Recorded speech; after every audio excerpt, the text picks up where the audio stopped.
Hello everyone, this is me, just another average human being on the earth. Today I want to talk about euthanasia. I just saw Harish Rana case this week in the headlines and I wanted to talk about passive euthanasia and how did Supreme Court reach this decision. So first of all let's discuss what euthanasia is. It comes from a Greek word where eu means good and thanatos means death, literally which combines to form good death. So let us just go back to its origin because ये एक ऐसा term और concept है जो over the centuries बहुत evolve हुआ है. So coming to ancient Greece and Rome, the first historian who used this word in writing was Suetonius. I apologize if I am pronouncing his name wrong, and he used this word to describe Augustus' quick and painless death, which the king wished for. In coming to 17th century, philosopher Francis Bacon was the first to use it in medical context, and he described it as physician's duty to provide an easy, painless and happy death by alleviating physical suffering. मतलब एक physician का ना ये कर्तव्य होता है कि patient को ऐसी मृत्यु दी जाए जिससे इंसान का सब दुख, दर्द और पीड़ा मुक्त हो जाए और इस जिंदगी के आखिरी पलों को सुखमय तरीके से गुजारें, which we now call as palliative care or hospice.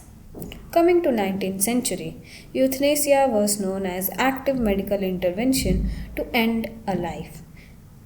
Then coming to late 20th century, where decriminalization of this practice happened. The focus was returned to patients' autonomy and right to die with dignity, eventually leading to first legal frameworks in countries like Netherlands in 2001.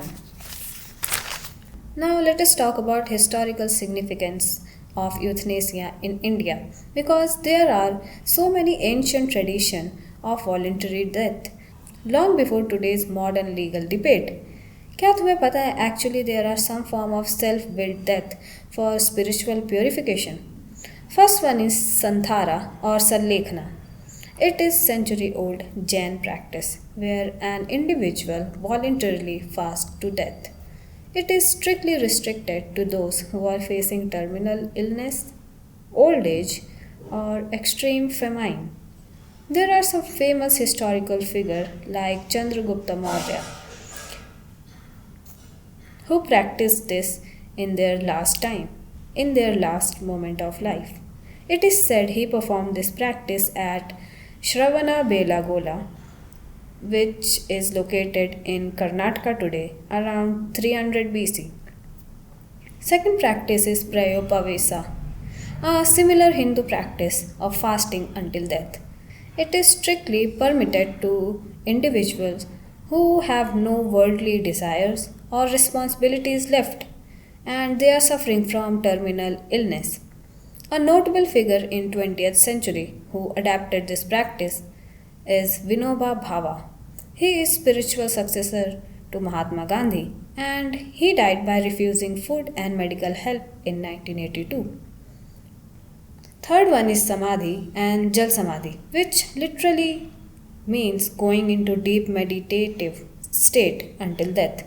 Jal Samadhi, शब्दों से ही समझ में आता है, it means immersion in water to consciously give their soul a chance to exit their physical body.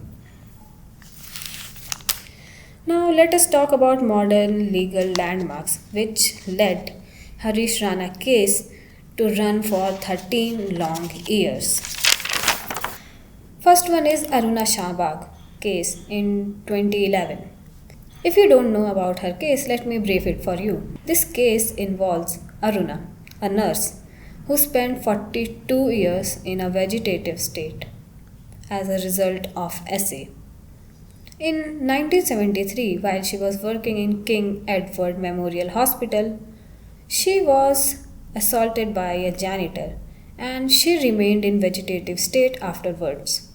Supreme Court rejected her petition because it was filed by an activist, Pinky Virani, but it allowed passive euthanasia.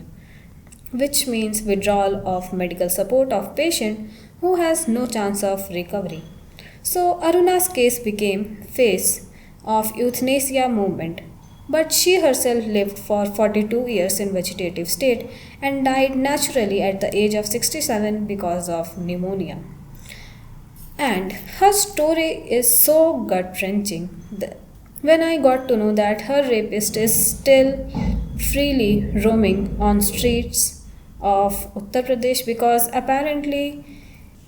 the Mumbai based journalist traced back him in Uttar Pradesh where his grandfather used to live and he is living there. And this case is similar to RJ Medical College case where still rapist is freely roaming on the roads. Then coming to Harish Rana case 2026. This is the first practical implementation of passive euthanasia. Harish Rana was 19-year-old civil engineer student at Punjab University. Report states that he was talking on his mobile phone near 4th floor balcony where he accidentally fell from PG's balcony on Raksha Bandhan. This fall resulted in 100% quadriplegia and brain damage, leaving him in a permanent vegetative state for next 13 years. He was kept alive with the help of machines where tubes were inserted through nose and traveled till abdomen for feeding tube and water. He was kept alive but showed no sign of recovery. Doctors were just trying to delay the process of death. By allowing passive euthanasia, court acknowledged that Harish, through his parents, had the right to say no more. It stopped the state and the doctors to force a body to endure invasive procedures and forcing him to stay in a vegetative state against family's issues. He was moved to hospice. Now the focus was shifted from keeping the heartbeat alive to pain management, comfort, and peace. It allowed him to die naturally and quietly rather than some hemorrhage, organ failure, or any painful, hideous infection.